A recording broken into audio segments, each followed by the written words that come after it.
Learning Legendario, episodio 8. A diario, miles de personas en cientos de empresas soportan aburridos cursos de formación e interminables presentaciones.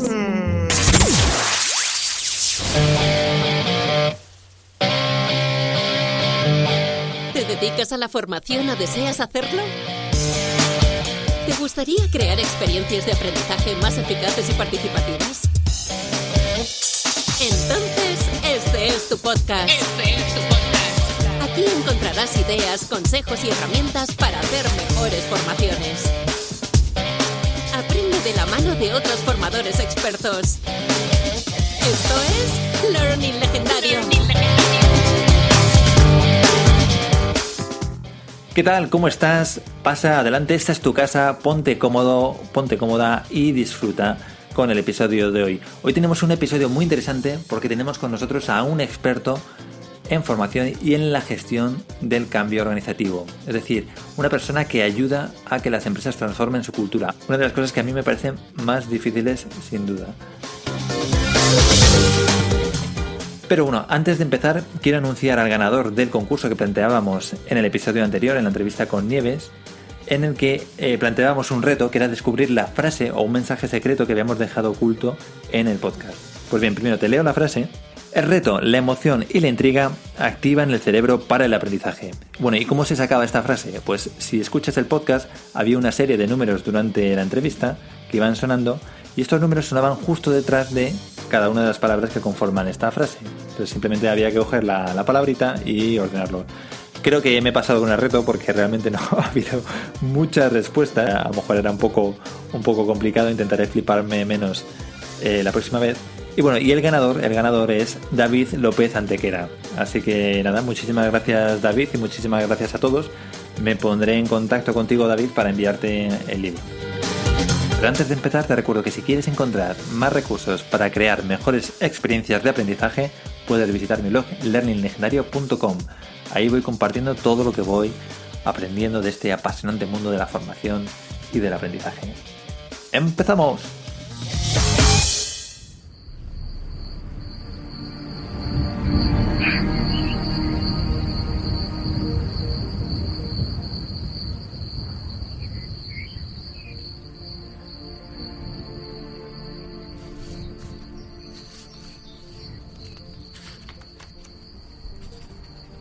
Diario de viaje, día 5.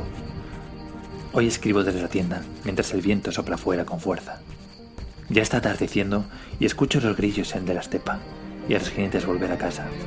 Preparo un té para los hombres que ya considero mis hermanos y que tanto me han dado y tanto me han ofrecido en todos estos días. Es curioso cómo cuando menos tiene, la gente más ofrece y más comparte. ¿Cuánto tenemos que aprender aún en nuestro ridículo primer mundo?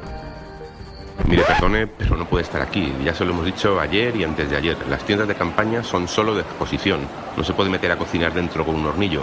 Ya. No, es que estoy viviendo una experiencia a lo de David Criado. Venga, a lo de David Criado. Por favor, váyase, anda, váyase. Pero no quiero un té. Hoy tengo el placer de poder estar aquí con David Criado. David es facilitador y agente del cambio. David ayuda a las organizaciones a cambiar y a transformarse. Colabora en diferentes empresas ejecutando proyectos de acompañamiento, consultoría y formación. En borpalina.com ha escrito más de 600 artículos sobre recursos humanos, management y liderazgo. Hola David, ¿cómo estás? Estoy bien, muchas gracias Juanda por la invitación, un placer estar aquí. Oye David, primero agradecerte a ti el estar hoy aquí.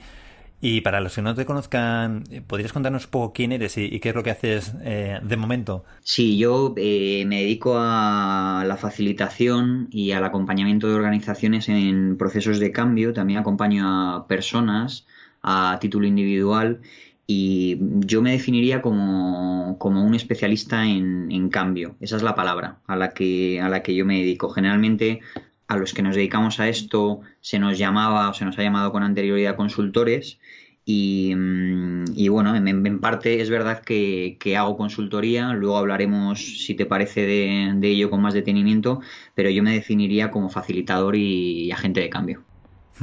Porque Borpalina sois un equipo. En vuestra web he visto que además tienes una serie de colaboradores. ¿Cómo has formado esta tribu?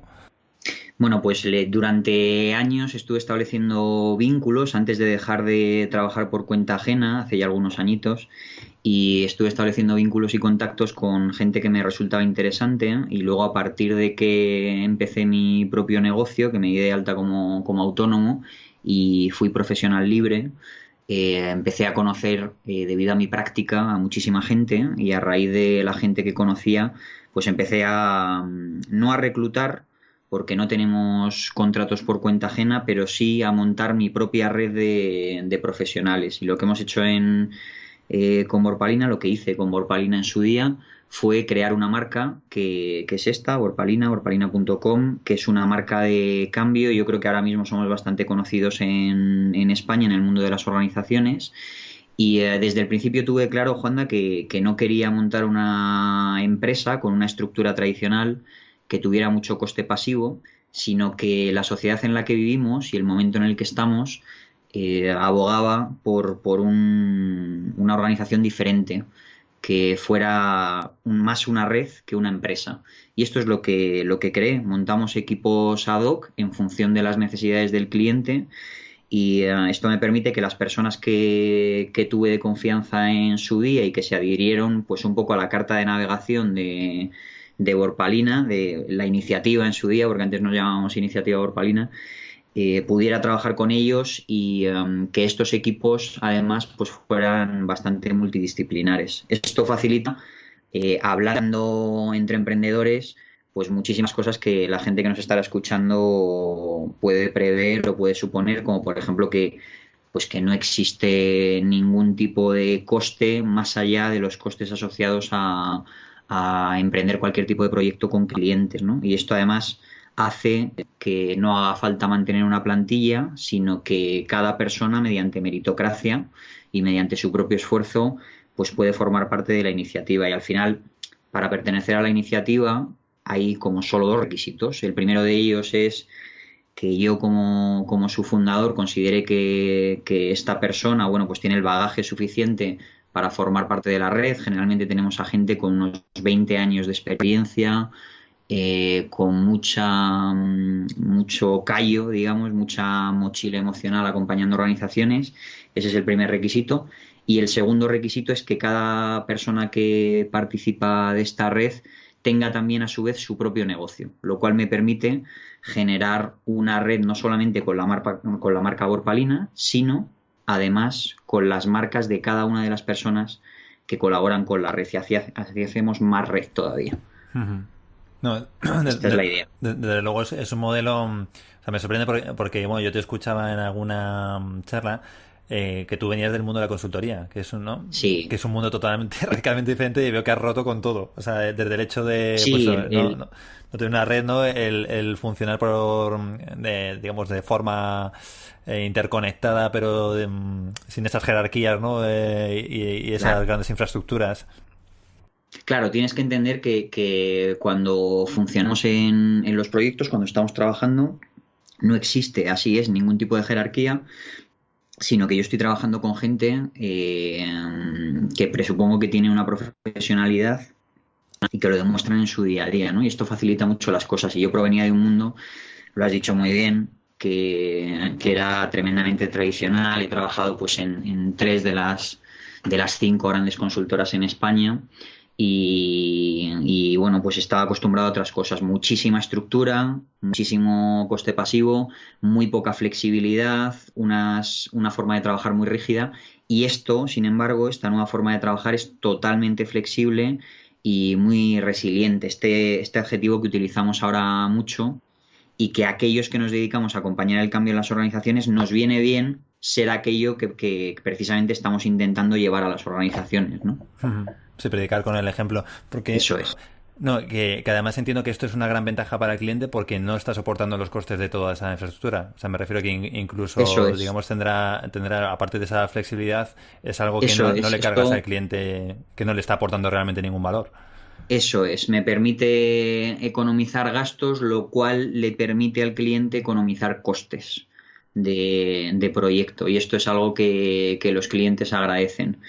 Bueno, por otro lado, además de esta red, como explicamos en la página de inicio, pues Borpalina también se adscribe dentro de toda una declaración de consultoría artesana, que es un movimiento alternativo de prestación de servicios en consultoría que surgió hace unos años por algunos otros compañeros, formularon en su día y que tiene una serie de valores que básicamente son la cercanía, la sencillez, el trabajo de tú a tú y sobre todo eliminar esa rigidez o esa solidez que impedía a los consultores o a los profesionales que estaban trabajando acompañando el cambio de las organizaciones prestar un servicio humano, ¿no? Un servicio cercano. Y esto que lo he vivido muy de cerca, más que lo he vivido, Juanda, lo he sufrido muy de cerca, pues he podido evolucionarlo con mi propia marca y era algo que como que tenía pendiente, ¿no? Y la verdad es que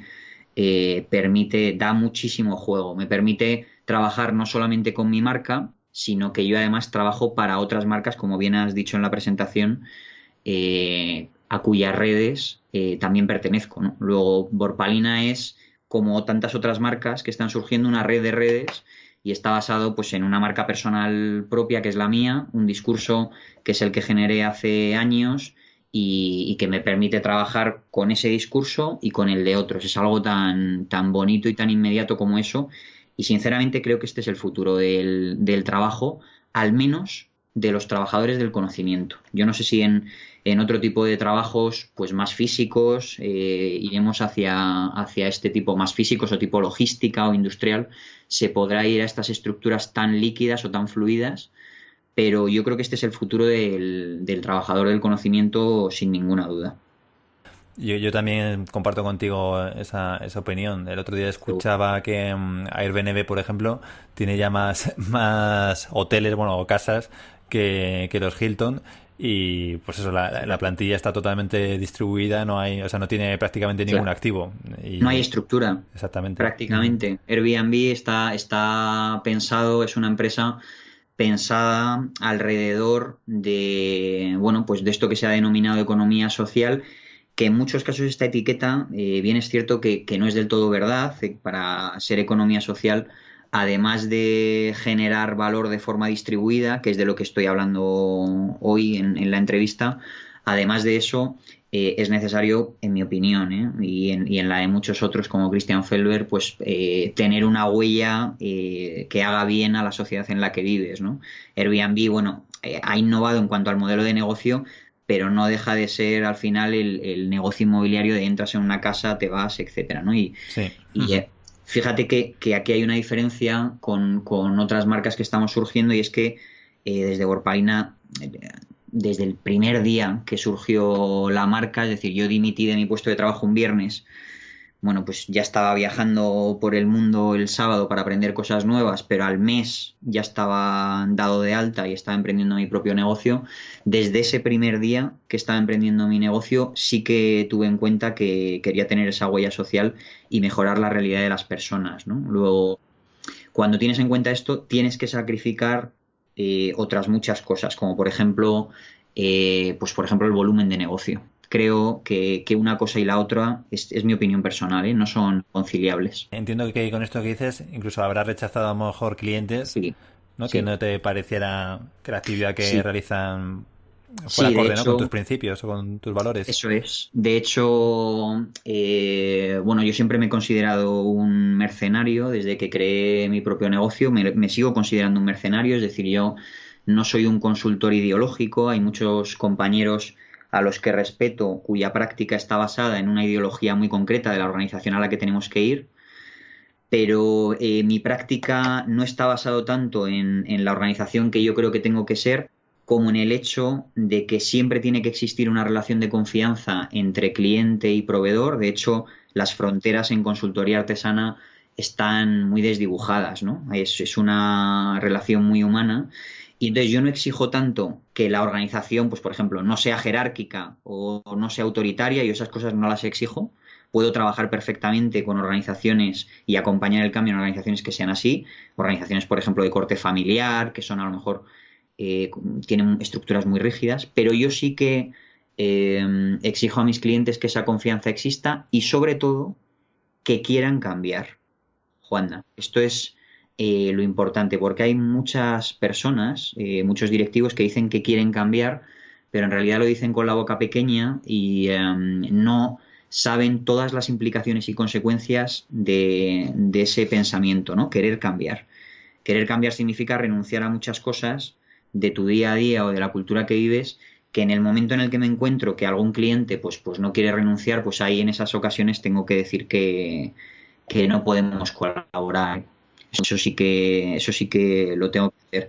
Y luego lo de renunciar a parte de cuota de facturación, hablaba sobre todo de no buscar tanto la cantidad, que es lo que buscaba cuando estaba antes en gran consultora, cantidad de proyectos, cómo generar facturación, tarifas muy altas, etcétera. No buscar tanto eso como la calidad del servicio, es decir, dejar una huella auténtica y humana. Creo que la autenticidad es el nuevo éxito y creo que los clientes están deseosos de trabajar con personas que les hagan sentir ellos mismos, que no vengan a darles lecciones y en esto estoy basando todo mi trabajo. Claro, porque aquí esta es la idea. Aquí me surgen varias preguntas. Claro, al trabajar con ese nivel de profundidad, entiendo que es por entender a nivel práctico cómo se lleva luego a cabo. Entiendo que habrá unas personas de referencia dentro de empresas con las que realmente llegas a establecer estas relaciones, porque eso es. ¿no? Eso es. Yo te comento si quieres cómo trabajamos desde un punto de vista operativo, por si les sirve a los oyentes. Y es muy sencillo. Nosotros establecemos siempre un interlocutor válido. O sea, una persona. Una cosa, primero, tú llegas y la empresa te contacta porque ha detectado de alguna forma que necesita hacer un cambio. Sí. ¿Suele ser porque no venden o suelen ser por más motivos, porque hay mal ambiente o...? Pues mira, me parece una muy buena pregunta porque se me dan casuísticas muy diferentes. Las personas que me contratan porque no venden, a esas personas suelo recomendarles a otros profesionales. Porque cada uno tiene que admitir sus limitaciones. Cada uno tiene que reconocer dentro de su humanidad aquellas especialidades que se le dan bien y aquellas que no. Y yo no trabajo las ventas, no las trabajo, pero sí conozco a profesionales que las trabajan muy bien. Entonces, las personas que acuden porque sencillamente no venden, ese es su único problema, o creen que ese es el único problema que tienen y que simplemente tendrían que mejorar eso. Tuve un caso hace poco de una empresa que derivé a otro profesional. Esas personas que me vienen las derivo porque realmente, Juan, de aquí no puedo aportarles muchísimo. Ahora bien, las personas que quieren un cambio, tienes razón, ¿no? Puedes querer un cambio por cosas muy diferentes. Una de ellas es que no vendes, estoy de acuerdo. Esas las derivo. Ahora bien, las personas que quieren un cambio porque pues tienen que resolver conflictos, esas son susceptibles de ser acompañadas por Borpalina sin lugar a dudas. Somos especialistas en meternos en berenjenales. Los marrones, ¿no? Sí. Sí, hay una figura en la filmografía que es el señor Lobo, que es el que, bueno, cuando hay un problema, surge de la película Pulp Fiction, cuando hay un problema es a la persona a la que llaman para que lo resuelva de una forma eficaz y, bueno, yo podría decir que nosotros somos algo así para las organizaciones. Usted es Jimmy, ¿verdad? ¿Esta es su casa? Exacto. Soy el señor Lobo. Soluciono problemas. Bien, tenemos uno. Es lo que he oído. ¿Puedo pasar? Sí, por favor. Usted debe ser Jules, lo que significa que usted es Vincent. Vayamos directo al grano, caballeros. Si mi información es correcta, vamos contra reloj, ¿verdad, Jimmy? Al 100%. Su esposa, Bonnie, vuelve a las 9:30 a casa. ¿Es eso correcto? Ajá. Según me han dicho, si ella vuelve a casa y no se encuentra aquí, no le va a gustar demasiado. Se lo puedo asegurar. Bien, eso nos deja 40 minutos para largarnos de una puta vez. Si hacen ustedes lo que yo diga y cuando lo diga, debe bastar. Al grano. Entonces, se nos dan muchos marrones de resolución de conflictos. Algunos de ellos han sido gravísimos, son ya años trabajando. Y eso es una casuística concreta, un caso concreto, resolución de conflictos. Otro es tener que mejorar las relaciones entre los empleados. Otro es querer cambiar toda la cultura de una organización. Tenemos proyectos de transición cultural muy chulos en los que ayudamos a organizaciones de muy diferentes dimensiones y sectores, hasta 9 sectores, a realizar ese cambio cultural. Utilizamos un eufemismo aquí, Juanda, decimos, en vez de cambio cultural, decimos transición cultural, para que no haga mucho daño.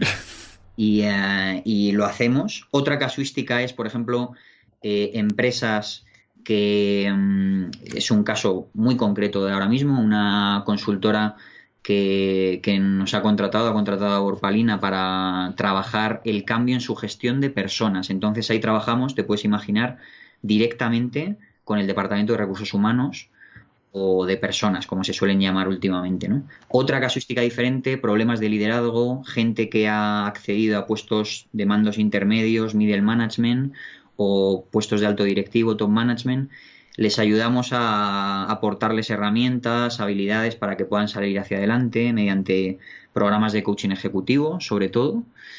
Otra casuística concreta, formación o reflexión estratégica, lo que denominamos nosotros reflexión estratégica, que son workshops, talleres, sesiones que ayudan a la empresa a saber dónde está, hacia dónde quiere ir. Pero como ves, es todo un acompañamiento que tiene más que ver con la capa que se ve de las organizaciones y la capa que no se ve, que con algo tremendamente tan operativo como el aspecto de ventas, ¿no? Nosotros hacemos un acompañamiento con un trazo y un scope, un horizonte, un ámbito de trabajo muy grande. Lo que pasa es que luego para las especialidades, yo siempre digo, contamos con diferentes facilitadores. Entonces hay veces que hay gente que me ha dicho, esto que me decías al principio, contacta conmigo y me dice, tenemos problemas de ventas. Tenemos una conversación y llegamos a la conclusión de que además de problemas de ventas, pasan, que esto suele pasar, Juanda, siempre, más problemas en la empresa y hay que abordarlos.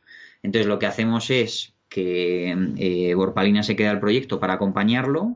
Vamos otro facilitador y yo, seleccionado dentro de la red de facilitadores, a acompañarle y luego, para el tema de ventas, lo que hacemos es llamar a otro profesional que seguramente puede ayudarles muy bien y que puede seguir en la línea del trabajo que hemos hecho anteriormente. Pero mi experiencia en las empresas es que casi siempre hay que trabajar el aspecto relacional porque no tenemos ni puñetera idea de relacionarnos como personas. Sí, bueno, de hecho dicen, ¿no?, que no sé si más del 60%, 70% de los problemas de las empresas suelen ser problemas de comunicación, ¿no? De que la gente no se entiende o no se quiere entender.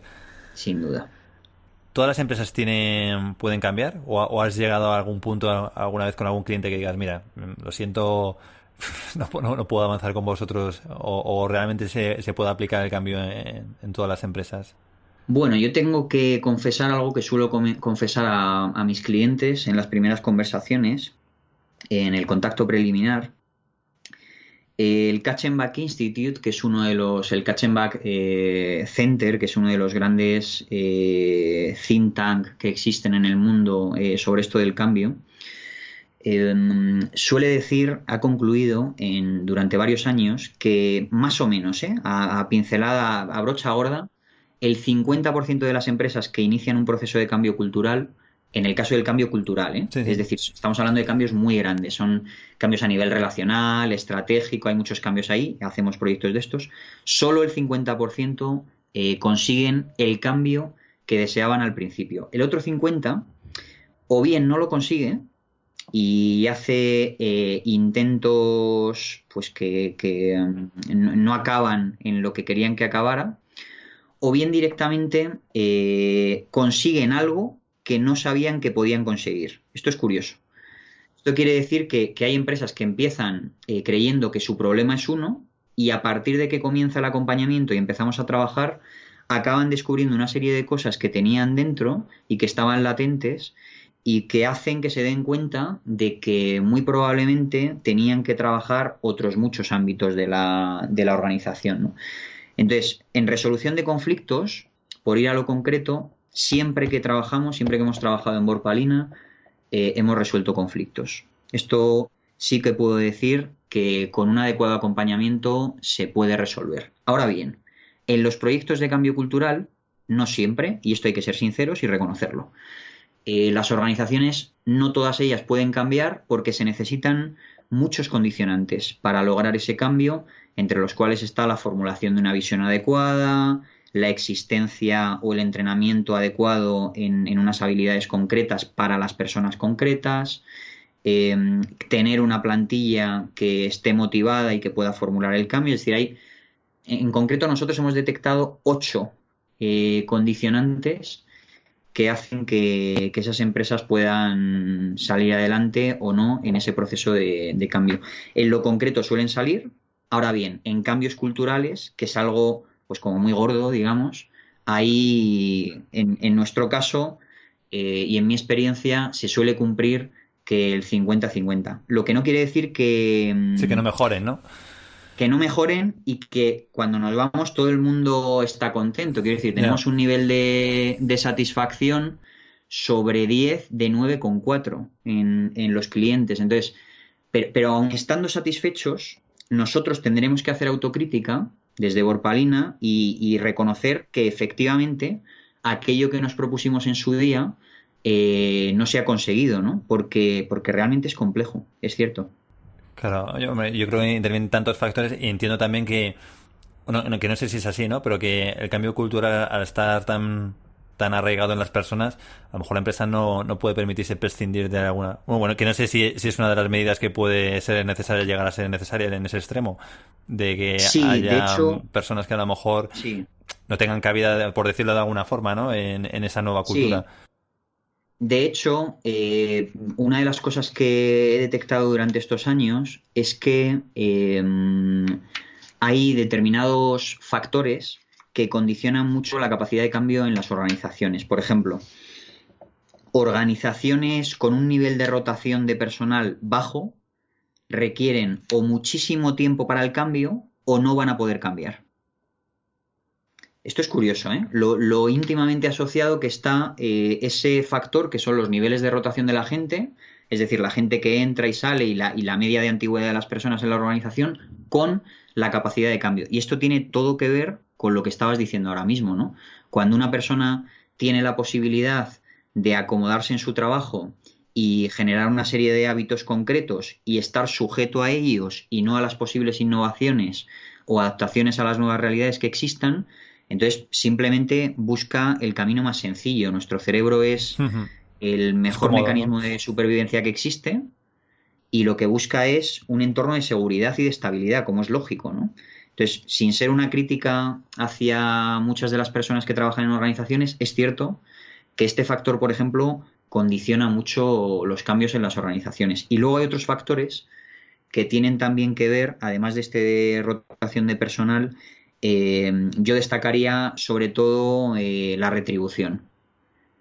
Cómo las personas que trabajan en las organizaciones se sienten queridas por su organización. Y aquí estaríamos hablando de factores de los que hablan muchos compañeros que se dedican al mundo de recursos humanos, como por ejemplo el famoso employer branding, ¿no? Cómo esa marca empleadora... Perdón, ¿te refieres a todo esto del salario emocional? Creo que le llaman, ¿o...?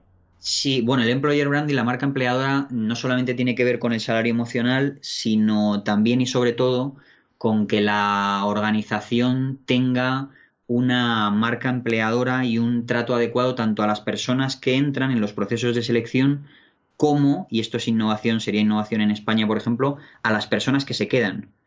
Nosotros en consultoría, perdóname que sea un poco bestia, pero teníamos un lema en consultoría tradicional que era: las personas que vienen de fuera son los putos amos y las que vienen de dentro son una puta mierda.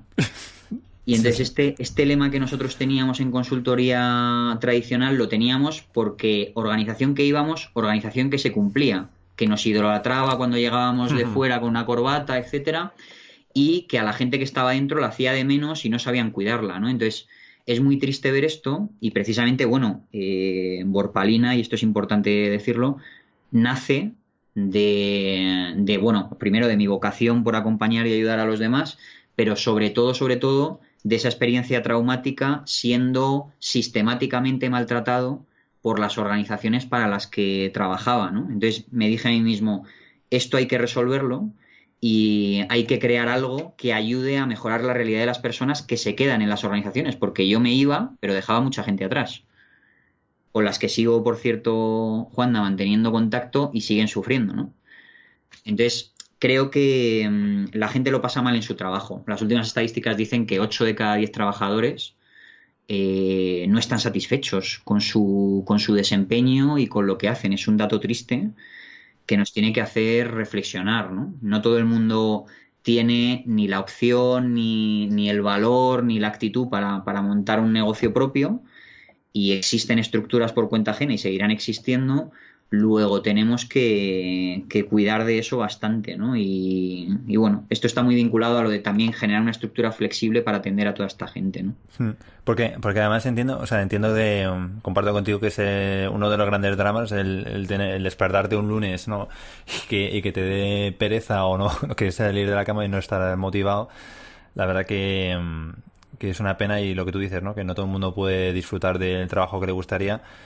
Pero lo curioso es que no sé si tú lo has visto en la experiencia, porque mi sensación o mi intuición es que, joder, que trabajadores felices dan mejores resultados que trabajadores que están con el látigo y que están fastidiados. Sí, aquí, ¿no?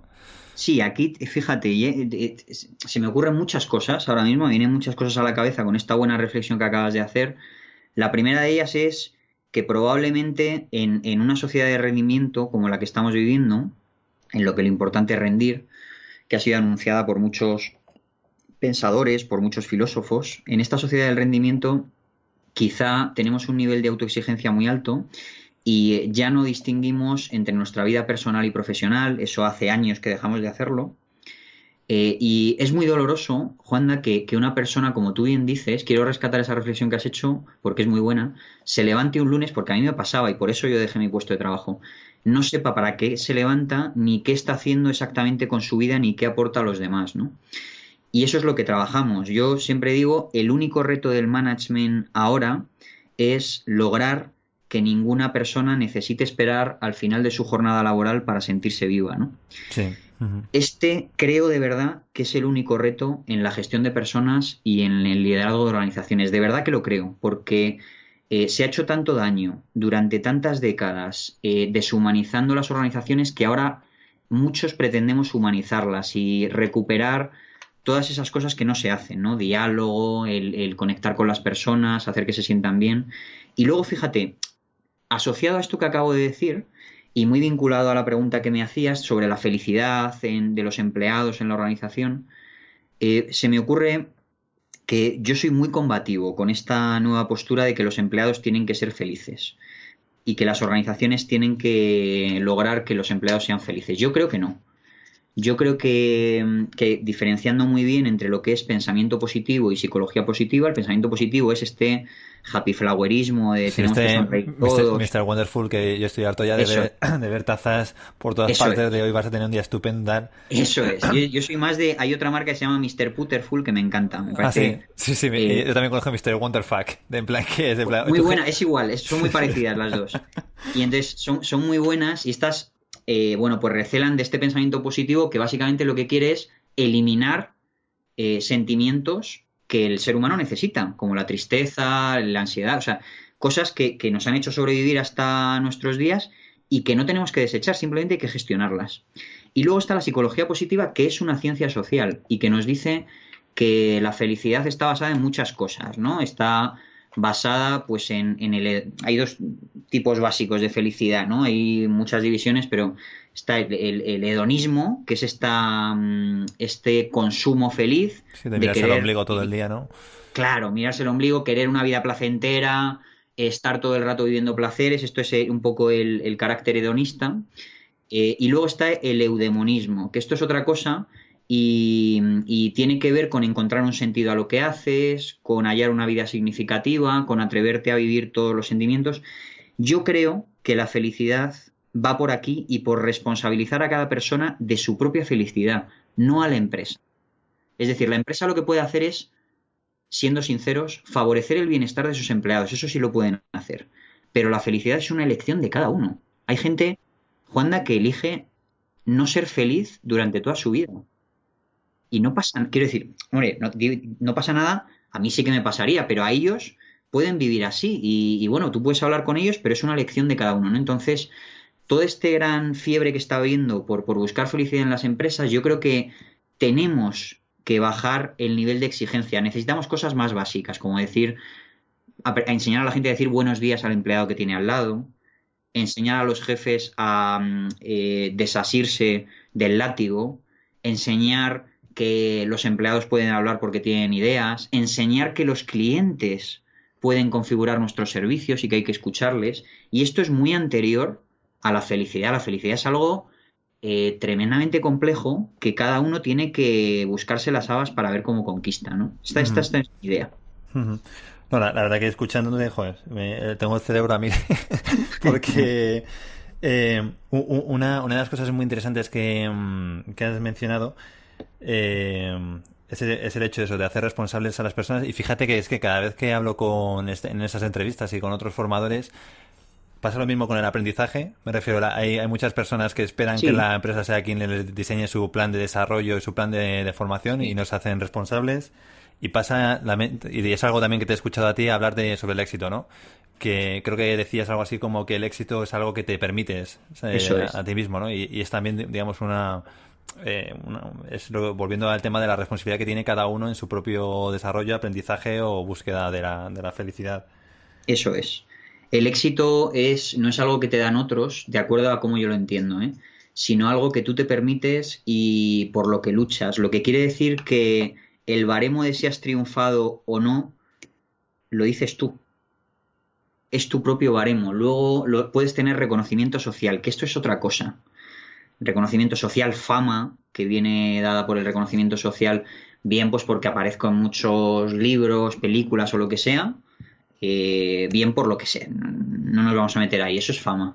Pero el éxito es algo que tú te dices, oye, soy una persona exitosa, bueno, pues si he conseguido estar en el presente, ser consciente de cada momento que me pasa en mi vida, disfrutar hoy de esta entrevista que estoy teniendo contigo que me está encantando, en una conversación que tenga con una persona o en mi vida con mi pareja, cuando estoy con ella, no tengo mi cabeza en otras cosas. Eso para mí es el éxito y yo me considero una persona exitosa por ello, no porque pues la gente me haga entrevistas o aparezca en libros o de conferencias y tal. Yo soy exitoso por algo previo, porque me siento bien con lo que hago y porque he conectado con lo que quiero hacer, ¿no? Y esto es un gran dilema que tenemos hoy en día, ¿no? El dejar de autoexigirnos y empezar a centrarnos. Yo creo que hoy en día lo que se está buscando en el mercado es a personas que nos ayuden a centrarnos, a establecer foco.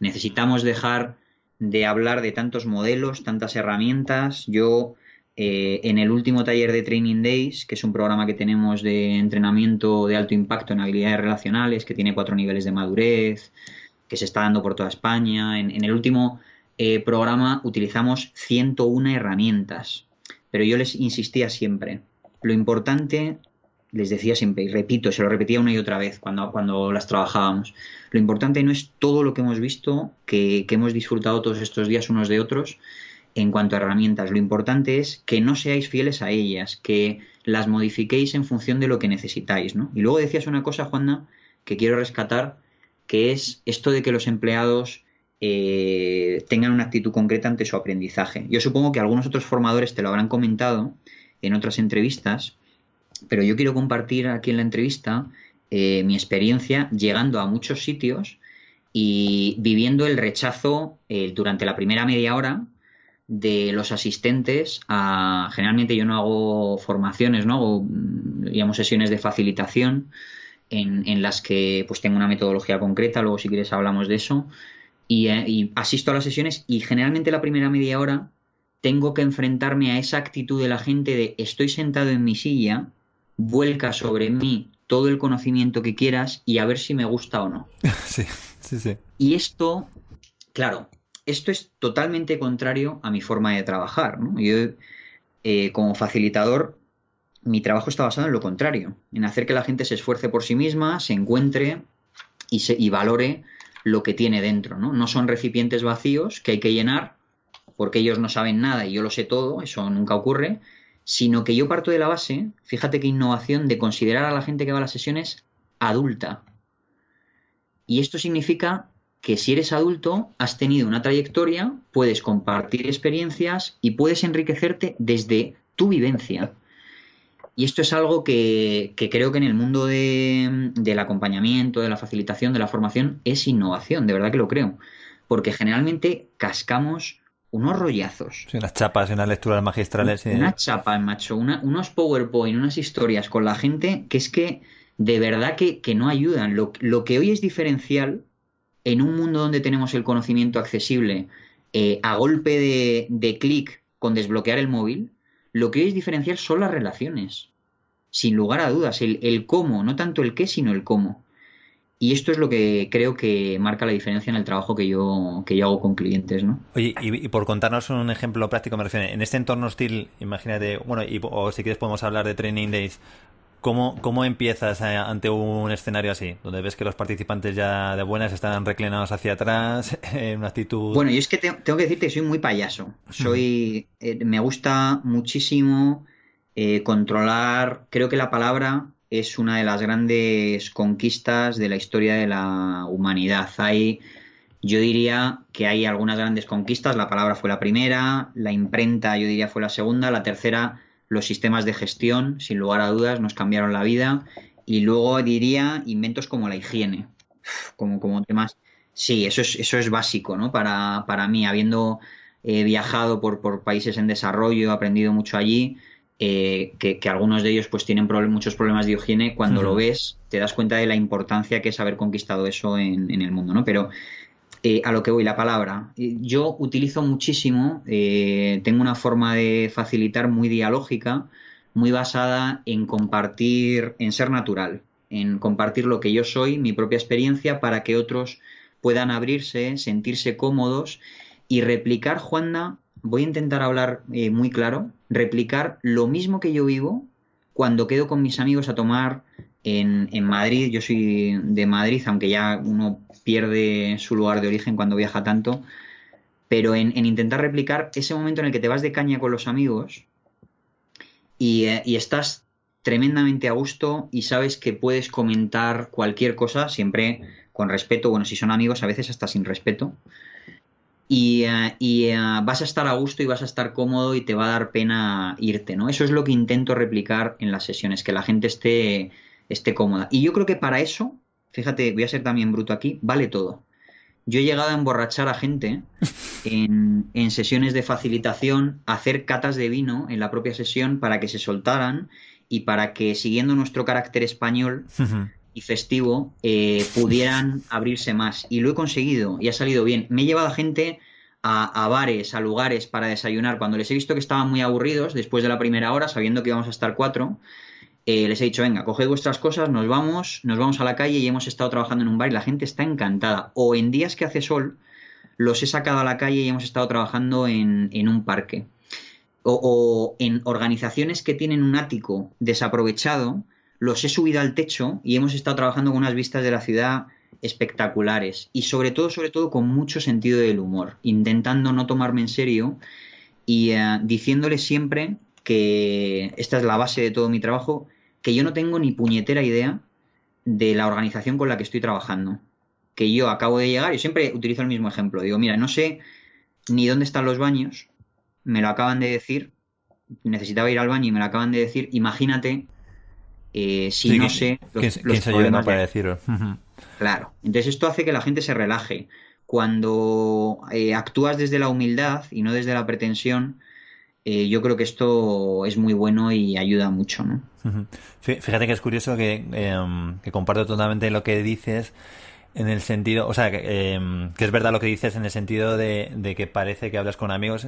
Viendo tu charla TED, creo que es la única charla TED que he visto donde el ponente se sienta tranquilamente, sí, o sea, y rompe todas las normas. Tengo una historia típicas. curiosa respecto a eso. Sí. Sí, cuéntala si quieres.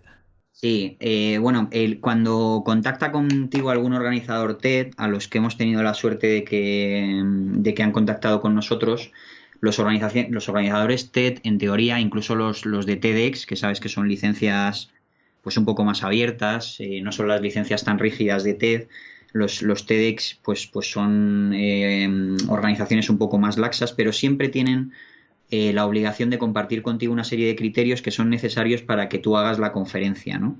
Y para que tú des la charla. Lo primero es que te tienen, esta es la base de TED, ideas worth spreading, ¿no? Ideas que importan.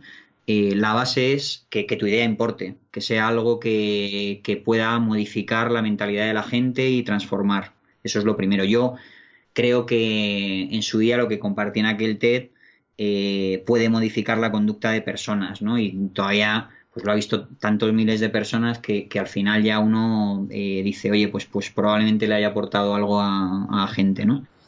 La segunda cosa que te dicen es el formato. Juanda, te dicen, oye, mira, pues esto es un básico, ¿no? Tienes que estar de pie, Sí, hay sí. una presentación, tienes que, pues vamos a trabajar, cómo lo vas a presentar. Hay algunos organizadores de TED en España que incluso te coachean para ver cómo vas a hacer la presentación, cómo te vas a expresar, etcétera. Bueno, pues yo no seguí nada, absolutamente nada. No seguí ninguno de los preceptos TED ideales y una de las cosas que tuve clara desde el principio es que tenía que ser fiel a la gente que había sido importante para mí. Y sin duda alguna, una de las personas que ha sido referente tanto por su modelo de pensamiento como por su cómo, del que hablábamos antes, ¿no? No tanto el qué como el cómo, sin duda es Mohandas Karamchand Gandhi, ¿no? Mahatma Gandhi.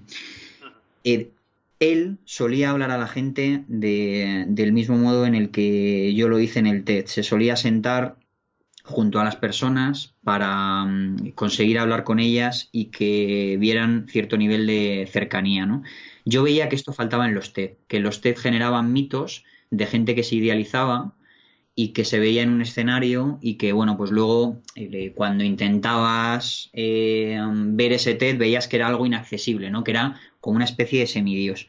Yo como me creo muy mortal, como sigo aquel precepto, decía Cicerón, cuando le fueron a matar, nunca olvidé que soy mortal, ¿no? Justo antes de cortarle la cabeza. Y como yo esto no lo olvido, procuro no olvidarlo, necesitaba sentirme algo más mortal. Entonces lo primero que hice fue eso, ¿no? Ponerme al lado de la gente, hablar con un tono muy bajo, algo que tampoco recomiendan en TED. De hecho, a mí lo que me llamó la atención de esa charla es empezar a verla y decir, pero ¿cómo es esto, no? Pero fíjate que con ese gesto sencillo que no había caído, bajaste la altura de tus ojos a la altura de los ojos de la gente que estaba allí y es una forma de comunicar mucho más de tú a tú.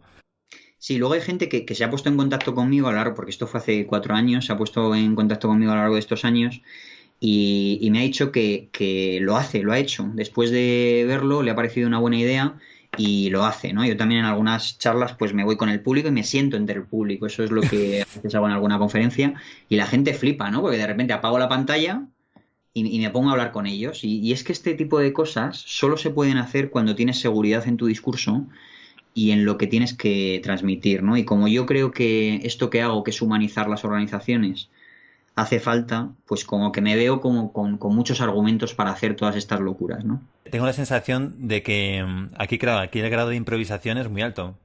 Es altísimo. Bueno, el modelo que te comentaba, que generé hace años, se llama facilitación total y es un modelo que está íntegramente basado en la improvisación. Es un modelo que está basado en que el facilitador tiene que estar con la necesidad de los aprendices y que lo más importante no es que el facilitador lo haga perfecto, no es que el facilitador sea, pues si se ha formado en coaching coactivo, si se ha formado en yo qué sé, en terapia cognitiva, si se ha formado en coaching ontológico, no es que seas fiel a tu método, modelo, a tu los historia, pasos. sino que seas fiel a las personas que están delante de ti y que te pliegues totalmente a su necesidad. Y esto lo aprendí del maestro Carl Rogers. Y por supuesto de Sócrates, que para mí ha sido otro de los grandes referentes en mi vida.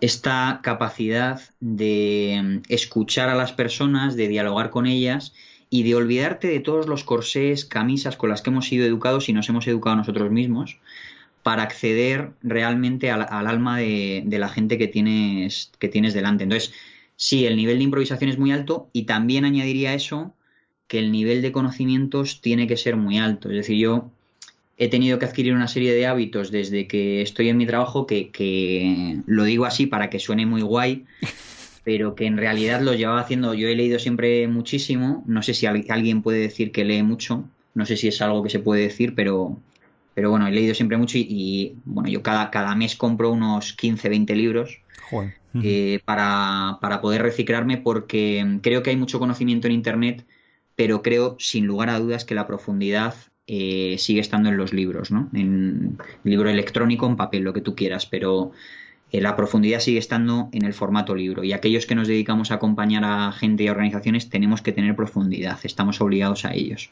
No podemos estar haciendo refritos. Hace poco, te pongo un ejemplo, se puso en contacto conmigo, al cabo de la semana y de los días, pues se ponen en contacto conmigo mucha gente que quiere dedicarse a esto de la facilitación para ver qué cosas puede hacer, cómo puede empezar en este mundo. Y hace poco se puso en contacto conmigo un chico de otro país que no es España, no voy a decir el nombre ni el país, y me compartía conmigo su portfolio, y en el portfolio había frases calcadas de ese TED que yo hice hace 4 años, ¿no? Y entonces me pareció le dije con toda mi educación, y yo creo que me ha encantado lo que ofreces, era una oferta muy interesante para los colegios, está genial, pero he encontrado, me ha causado cierto disgusto encontrar en tu portfolio que me mitificas y utilizas cosas que yo he dicho para expresar tu propio discurso. Y lo que le dije es: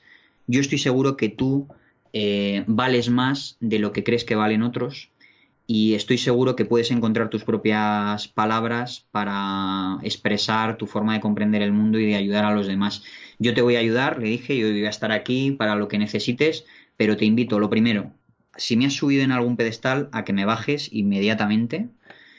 Lo segundo, a que no me cites de forma tan explícita, porque lo hacía como si estuviera utilizando sus propias palabras este muchacho, sino que intentes encontrar las tuyas y que seas fiel a ello, ¿no? Yo creo que esta autenticidad, decíamos antes, es la base, ¿no? De verdad que lo creo. Y volviendo al tema del training Days, en esta formación que decías que aplicabas más de 101 herramientas, ¿podrías compartir alguna herramienta que te guste especialmente con la que trabajes con los participantes? Sí, yo quizás siempre recomiendo Training Days, son 4 niveles de madurez. El primero de ellos se llama Personal Pilot, trabajamos el desarrollo personal, Personal Master, perdón. El segundo de ellos se llama Social Pilot, trabajamos el nivel de habilidades sociales. El tercero de ellos se llama Human Leader, trabajamos cómo liderar a otros e influir sobre ellos. Y el cuarto de ellos se llama Changemaker, que es para entender sistemas complejos y saber cómo modificarlos. Bien, la que voy a recomendar ahora suelo compartirla si se da el caso y solo si la conversación y las personas que están ahí veo que lo necesitan, en el nivel de madurez de Personal Master, que es el primero. Esta herramienta es una herramienta muy sencilla que solemos utilizar todos los que hemos hecho coaching en algún momento. Yo soy coach ejecutivo, además de facilitador, y es una herramienta que dice que todas las personas que se quieren desarrollar necesitan mirar 3 ejes. El primer eje es lo que esa persona puede hacer, el segundo eje es lo que esa persona debe hacer, y el tercer eje es lo que esa persona quiere hacer. Esta herramienta se trabaja de una forma muy sencilla. Se dibujan esos 3 ejes unidos por un mismo centro, haciendo una especie de aspa, y esos ejes se puntúan del 0 en el centro al 10 en los extremos. Y lo que se hace en esta herramienta es hacer preguntas concretas a las personas para que puedan reflexionar y sitúen dónde se encuentran en cada uno de sus ejes. Si están por encima del 5 en todos ellos, la cosa va bien, están bien de la cabeza. Ahora bien, si hay alguno de ellos en los que se encuentran en el 10 y otros en el 0, eso a lo mejor hay que pararse y trabajarlo y mirarlo un poco, ¿no? Es una herramienta que solemos utilizar mucho en los coaches en sesiones, y yo la utilizo en Personal Master en ese nivel de Training Days para hablar con la gente. Yo creo que es muy buena. Es una herramienta que ayuda a reflexionar sobre cualquier pregunta que te puedas hacer de la vida y sobre cualquier cambio que quieras emprender. Sí, me parece muy bien. No la conocía. Y entiendo que la utilizas como punto de partida, ¿no? A los inicios para ver qué aspectos trabajar con las personas. Depende. Bueno, al final siento no poder darte tantas certezas sobre qué es lo que hago, porque cada Training Days es un mundo. Es decir, claro, se ha dado el caso de personas que se han matriculado 3 veces en el programa, porque cada Training Days que se vive es totalmente diferente. Claro, como depende de las personas que van y vemos siempre herramientas nuevas, yo me estoy continuamente reciclando y la gente que va, pues yo considero que todo ser humano es interesante a priori, pues entonces cambia mucho, ¿no? Pero sí que te reconozco, Juanda, que a veces he empezado así. En algunos de los talleres, cuando he visto que alguien estaba atascado, le he dicho, oye, vente conmigo a la pizarra un momentillo, vamos a reflexionar sobre esto, que nos vean tus compis, a ver cómo nos pueden ayudar. Y nos hemos puesto a hablar. Es muy interesante. ¿Y cuándo hacéis el próximo Training Days? La próxima edición de... Bueno, tengo que explicar en qué consiste Training Days, ya lo he explicado, qué son los 4 niveles de madurez y es el entrenamiento en habilidades relacionales.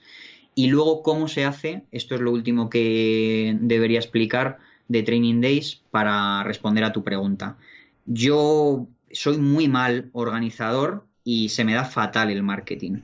Muy mal, ¿eh? Cada uno tiene que reconocer sus limitaciones. Juanda, tú eres seguramente mucho mejor que yo y además he llegado a la conclusión de que me hace falta ser bueno en lo que soy bueno y que para el resto pues tengo que pedir ayuda, que esto es como funciona el ser humano, ¿no? Entonces, en Training Days he aplicado este principio y yo facilito todos los Training Days, todos los programas, pero cuento con sponsors locales por toda España. Lo que quiere decir que si una persona quiere llevar Training Days a su ciudad y llevar este programa de entrenamiento de habilidades relacionales, simplemente se tiene que poner en contacto conmigo y abrimos una edición, ya sea en abierto, para matrícula de todo el mundo, o ya sea para su organización, que hay algunas organizaciones que lo han metido como plan de carrera, como formación para mandos intermedios, directivos, etcétera. Entonces, el próximo Training Days quería montar uno en Madrid, estamos viendo a ver la posibilidad. De momento estoy organizándolo, estoy buscando la posibilidad de un sponsor en Barcelona, pero seguro que este año será la 5ª edición, por ejemplo, de Training Days en Zaragoza. Y me temo que será antes de mayo. Generalmente lo suelo anunciar en el blog. Vale. Toda la gente que me siga en borpalina.com/blog, ahí generalmente al final de las entradas que voy publicando, pues anuncio cuándo van a ser los siguientes training, o en LinkedIn la gente que me sigue puede verlo ahí. Genial, pues pondremos los enlaces. Y luego otro programa también que vi que habías desarrollado es el de maestría en acompañamiento y dirección, que también creo que está unido a esta pasión, ¿no?, por la lectura. Sí. ¿Podrías explicar en qué consiste? Sí, el MAD, bueno, MAD sabemos todos que en inglés significa zumbado, loco, que es un adjetivo que me vendría bastante bien para aquello a lo que me dedico y la vocación de vida que he elegido, ¿no? Pero el MAD es la abreviatura de Maestría en Acompañamiento y Dirección Humanista de Personas y Organizaciones. Un título tan corto como ese. Y esta maestría surge de lo que yo soy, que creo que soy un humanista, y surge de mi vocación humanista de entender que ninguna escuela de negocios y ninguna carrera aporta a ninguna persona, ahora mismo en el sistema educativo, en España en concreto, una formación integral sobre qué es el ser humano, qué cosas necesita para poder vivir de forma plena y cómo desarrollarse en el mundo actual. Creo que no hay nada parecido. Entonces lo que hice fue, yo durante estos años me he ido formando de forma autodidacta en varias carreras y en resumo, el MAD es un compendio de aquellas lecturas que yo he ido haciendo de forma autodidacta desde que era pequeño y llevo leyendo muchísimo, pues tengo un ritmo de lectura, suelo leer unos 41 libros a la vez aproximadamente, tenerlos alternativamente, tanto del mundo, y aquí voy a decir ya las disciplinas, de la filosofía, la psicología, la historia, la administración y la dirección de empresas, la sociología, y hay una 6ª carrera que me parece también importantísima, que tiene que ver con la comunicación, que sería la lingüística. Esto de la filosofía, de la filología, perdón. Entonces he incluido esas 6 y he hecho un compendio de aquellas asignaturas y lecturas que me parecían más interesantes y he creado un programa que, si lo sigues de forma autodidacta, voy colgando materiales de forma periódica. Hace mucho que no cuelgo, pero intento ir actualizando las lecturas que voy haciendo, y si lo sigues de forma autodidacta podrías completarlo en aproximadamente unos de 6 a 8 años aproximadamente. Sí, que es un proyecto de desarrollo a largo plazo. Y es un programa, entiendo, gratuito, ¿no? Es totalmente gratuito, es algo que hago pues en mis ratos libres, que ahora reconozco que no tengo muchos porque viajo a ritmo de 2 o 3 ciudades a la semana, y entonces me queda poco tiempo, pero el poco tiempo que saco pues intento hacer esos compendios y siempre intento tenerlo actualizado. Y ese Math pues tiene para hablar en plata te bajas unos PDFs que tienen una serie de lecturas para ponerte al día en diferentes ámbitos. No vendo motos porque es un programa que necesita que le dediques mucho tiempo, pero es que el conocimiento humano necesita mucho tiempo. Es que aquellos que venden que soluciones rápidas y bueno, les llaman las empresas y dicen, esto lo he vivido, con algunos proveedores que me he quedado flipado, macho. Llego a clientes y me dice el cliente, en 20 días me estás diciendo, ¿no? que hay un 50% de opciones y me ha dicho uno que seguro que cambiamos. Digo, pues contrátale, macho, ¿qué quieres que te diga? Yo no me veo capaz de asegurarte que esto va a salir adelante, ¿no? Pues igual pasa con el conocimiento, ¿no? Y con esta formación integral. Tienes que currártelo. No hemos inventado de momento el ser humano otra forma de aprender que currárnoslo. Oye, ¿y utilizas alguna técnica de lectura rápida o te tomas tu tiempo? O sea, no sé, ¿cómo haces para leer? Más bien leo rápido, más que utilizar técnicas de lectura rápida como lectura vertical y tal, más bien leo rápido y ninguno de los libros que leo, muy pocos libros, los leo de forma completa. Pues si ahora estoy leyendo estos, ya te digo, de 40 a 45 libros a la vez y hago una compra más o menos mensual de unos 20 libros, 15-20 libros, la casa del libro me adora. O sea, no estás suscrito al Amazon. No, porque además tengo una enfermedad tremenda con el libro en papel. Me encanta, soy bibliófilo y de hecho mi conocimiento generalmente se debe a libros raros. Generalmente no compro bestsellers. Estas partes de libros que están en autoayuda, todas esas cosas, pues alguna vez tengo que comprarlos, Juanda, porque mis clientes me dicen, voy a leer tal libro, ¿qué te parece? Y tengo que darles... ¿Quién me ha robado mi queso, no? Y alguno de estos... Claro, ese tipo de coñazos y tal, pues tengo que comprarlo, pero simplemente para estar al loro de cómo no hay que hacerlo, ¿no? Pero luego, además, necesito tener buena materia. Necesito tener buena materia. Independientemente de que a veces puedas comerte una hamburguesa, nadie hace ascos a un buen chuletón, básicamente, ¿no? Y yo lo que intento comprarme con estas lecturas, estableciendo el símil, pues son chuletones de conocimiento, ¿no? Con patatas. Entonces, de estos 45 libros te decía, igual de esos, pues de los que estoy leyendo a la vez, igual 20 los he leído completos, todas las palabras del libro. Pero algunos no, algunos me salto alguna sección y luego para mí todos los libros que compro son libros de consulta. Con lo cual siempre al final acabas volviendo a ellos. Esto tiene un inconveniente, claro, que son las mudanzas. Claro. Pero bueno, mi pareja ya lo ha aceptado, ¿no? Que cada vez que uno se muda, pues tiene 2 estanterías más de las que tenía, pero bueno. Sí. Fíjate que me hace gracia porque yo creo que tú y yo somos de la generación en la que nuestras madres nos decían de acábate el plato y eso también a mí por lo menos me hizo, ¿sabes?, pensar que si empezaba un libro o una película me la tenía que ver entera y comer entera. Entonces cuando ya aprendes, ¿no? y te das cuenta de que no tienes ninguna obligación de leer un mal libro, ¿sabes? Es una liberación total. Y luego es que ese dilema, Juanda, entre la gente que dice... Yo es que tengo una cultura muy cinematográfica o muy audiovisual. No, yo es que tengo una cultura más de libro. Yo es que tengo las dos, macho. Es que me encanta el cine, de verdad, me apasiona, todo tipo de cine. Y siempre he visto muchas películas antes, de hecho, en el blog, hace años cuando empecé con el blog, pues tú lo has dicho al principio, ¿no? Son ya más de 600 artículos y a veces hacía críticas de películas relacionadas y las relacionaba con trabajo en equipo, liderazgo, etcétera. Porque creo que la cultura audiovisual es muy necesaria en nuestros días, ¿no? Entonces, elegir entre una y otra no es necesaria. Y luego lo de leerse libros completos, pues depende. Esto es como cuando te relacionas con alguien. Realmente, de forma completa e intensa, nos relacionamos solo con nuestra pareja y nuestros hijos. Pero no nos leemos completamente a todo el mundo, macho. Simplemente les escuchamos un podcast de alguien. O sea, una conversación con alguien podría ser el equivalente a un podcast que escucho, luego te vas, no le vuelves a ver en la vida, o ese tipo de relaciones que son más fortuitas, pues yo creo que la relación con los libros tiene que ser parecida. Tienes que respetar a aquellos que te han encantado, y pues, por ejemplo, hay uno de Mónica Caballé que estoy leyendo ahora que se llama El arte de ser, que me parece un libro espectacular, muy bueno.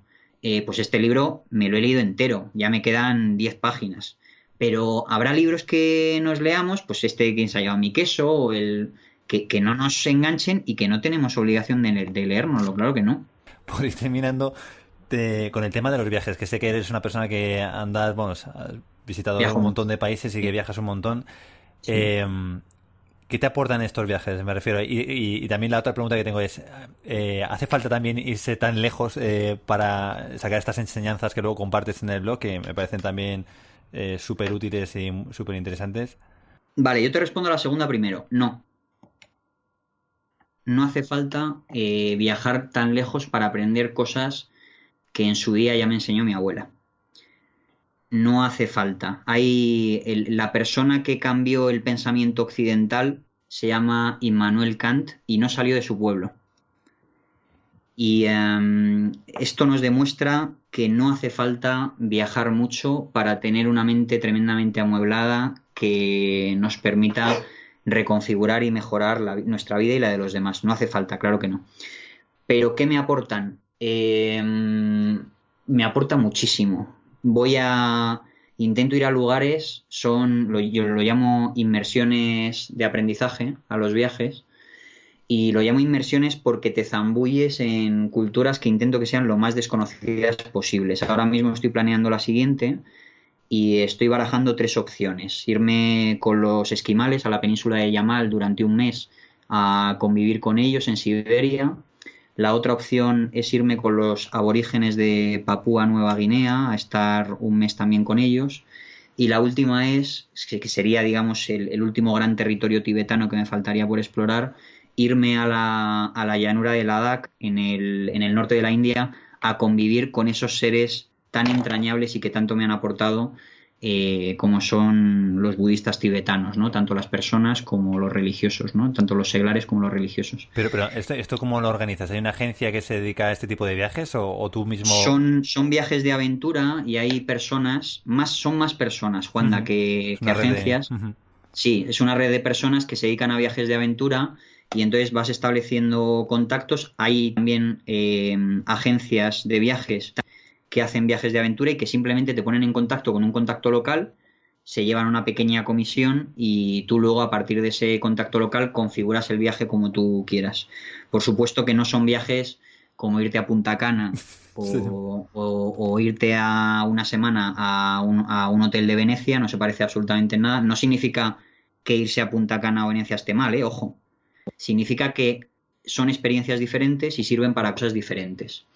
Yo invierto la práctica totalidad de mi dinero en esto, más luego hago un viaje con mi pareja por explicar ya mi vida nómada y que la gente, bueno, pues si quiere saberlo, pues por si le puede venir bien o lo que sea.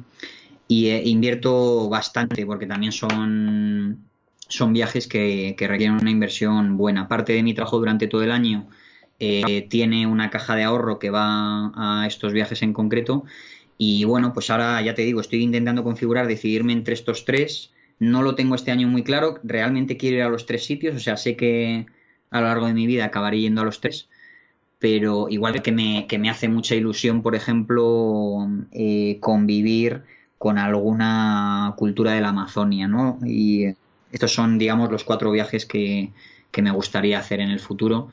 Entonces este año tengo que decidirme, ¿no? Pero por ejemplo, cuando estuve conviviendo con los nómadas en Mongolia, en el desierto del Gobi y en la estepa, fue una aventura maravillosa en la que estás viviendo con domadores de caballos, gente que vive en lo que nosotros, entre comillas, denominaríamos salvajismo y que para mí son muchísimo más civilizados que muchas de las personas que conocemos en mi cultura, ¿no? O por ejemplo, cuando estuve en Tíbet, cuando aquella princesa tibetana nos estuvo enseñando su tierra, esa antigua princesa tibetana nos estuvo enseñando su tierra y conviví con varios compañeros y una aventura increíble viendo los principales lugares de Tíbet, ¿no? O como por ejemplo cuando estuve conviviendo con una familia en Sindupalchok, en Nepal, que son ya, en cada uno de los sitios he sacado familias que considero ya que son mi familia. Yo tengo familia en Mongolia, tengo familia en Nepal, tengo gente a la que quiero en los sitios a los que he ido y considero que voy a seguir aumentando mi familia con cada nuevo viaje. Y aprendo mucho, aprendo humanidad, cercanía, aprendo los valores esenciales y a seguir conectándome con lo importante para que no se me olvide. Porque en realidad la gente me contrata para conectar con la esencia de las cosas. Y si yo no estoy conectado con eso, creo que no hago bien mi trabajo. Hombre, yo, sobre todo también yo lo que te agradezco como lector de tu blog es que además lo compartas, que podrías quedarte la experiencia para ti, pero que encima haces el esfuerzo, ¿no? Y dedicas el tiempo a compartirlo. Hace poco me dijo una amiga, Juanda, alrededor de esto que estás diciendo, me dijo una amiga, joder, macho, la entrada del Himalaya, pues la experiencia que viví en el Himalaya, Sí. ¿no? Me dice, hay gente que viviría eso y escribiría un libro, ¿no? Para vender. Sí. Y digo, bueno, pues oye, ya he sido tentado por alguna editorial para escribir libros. De momento no tengo tiempo, pero sé que acabaré escribiendo mi experiencia y mi visión de la vida en algún sitio que esté condensado, más allá del blog, porque 600 artículos, echando la cuenta y teniendo en cuenta que un libro es pues una media de 250, 300 páginas, Sí, son varios daría, libros. ni te cuento para cuántos libros, todo lo que está escrito en el blog, ¿no? Pero que es verdad que ese formato libro todavía a la gente le sigue entusiasmando y algún día lo haré, ¿no? Oye, y por terminar, ¿querrías compartir alguna anécdota, alguna historia que te inspire especialmente? Pues sí, creo que lo que más ayuda a las personas a crecer es escuchar historias de otras personas. De verdad lo creo. Creo que esto que se ha denominado en el lenguaje anglosajón storytelling, que siempre se ha conocido como cuentacuentos, nos ayuda muchísimo a conectar con la realidad de las cosas. Y yo te voy a contar la historia de una persona a la que acompañé que lo estaba pasando fatal, tuvo muchísimos problemas para salir hacia adelante en su vida, sentía que no creía en sí mismo y estuvo trabajando conmigo en el programa de mentoring, que es de todo lo que hago, lo que más me apasiona son los proyectos de transición cultural para organizaciones, porque son de largo recorrido, son alrededor de 2 años o más trabajando con una organización, y lo mismo pero en lo individual, que son los programas de mentoring, en los cuales durante año y medio, 2 años, ayudo a que una persona se desarrolle de forma integral y tenga un guía o un maestro en su vida que le ayude a tener hitos, ¿no?, de crecimiento.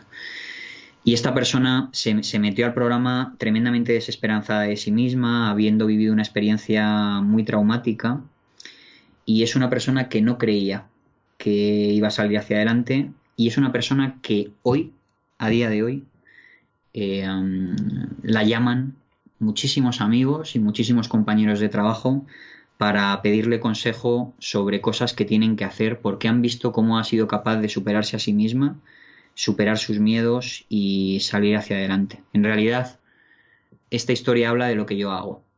Simplemente ayudo a que la gente conecte con lo que es y sea fiel a sí misma. Pero a veces, para ser fiel a uno mismo, hay que conectar con lo que uno tiene dentro. Y a veces está muy escondido, es lo único. Y esto es lo que hago. Esta es una historia no solo de superación, sino que yo diría no de erradicación del miedo, pero sí de una gestión saludable del miedo, y es una conquista de la felicidad, sin lugar a dudas. Y esto es algo que vivo a diario con las personas a las que acompaño, y de verdad que es un placer que me haya dado la humanidad esta oportunidad. De verdad que sí. Empecé yo dándome la oportunidad, así es como se empiezan las cosas, cuando uno se da la oportunidad a sí mismo, pero luego ha sido el resto de la sociedad la que me ha seguido dando esa oportunidad, y lo agradezco de todo corazón. La verdad que es un auténtico placer escucharte, David. Me quedaría todo el día. Muchas gracias, Juanda. Oye, pues si quieres terminamos aquí. Simplemente agradecerte muchísimo todo lo que todo lo que has compartido con nosotros. Simplemente para quien nos esté escuchando, David y yo no hemos hablado en la vida, pero vamos, yo me he sentido como si estuviera con un auténtico amigo charlando y tomando un café, y sí, la verdad que se nota esa forma que tienes de comunicar. Bueno, yo respeto mucho a las personas que se dedican a hacer algo para otras, y tú tienes una iniciativa muy chula con la que he querido colaborar porque está basada en pensar más allá de ti y en tener una huella en tu propia vida, en los demás. Y eso es algo que respeto muchísimo, Juanda. Y con este tipo de personas suelo hablar siempre con bastante confianza. Pues nada, muchísimas gracias. Pues gracias. Nada, nos seguiremos viendo por los blogs y por las redes. Vale, y un placer. Muchísimas gracias por la oportunidad y estoy a tu disposición y a la de todo el mundo cuando queráis, a este lado. Un abrazo. Un saludo. Bueno, pues esto ha sido todo por hoy. Y la verdad que es una gozada escuchar a David y espero que también te haya aportado ideas que puedas aplicar. Como siempre te recuerdo que si quieres podemos hablar a través de las redes sociales, en la que más me muevo es en LinkedIn y también en el grupo súper secreto y VIP de Telegram, donde cada vez somos más formadores compartiendo experiencias, dudas, preguntas, sugerencias, herramientas, bueno, de todo lo que va surgiendo. Y por supuesto te agradeceré muchísimo si quieres dejar esas 5 estrellitas en iVoox, iTunes, una reseña positiva comentando lo maravilloso que es este podcast, porque así haremos que más gente o más formadores lo puedan escuchar y lo apliquen en sus formaciones y estaremos contribuyendo a salvar a cientos de miles de millones de empleados que cada día sufren con aburridos cursos de formación. No te pierdas el próximo episodio y como siempre te deseo mucho éxito en tu próxima formación.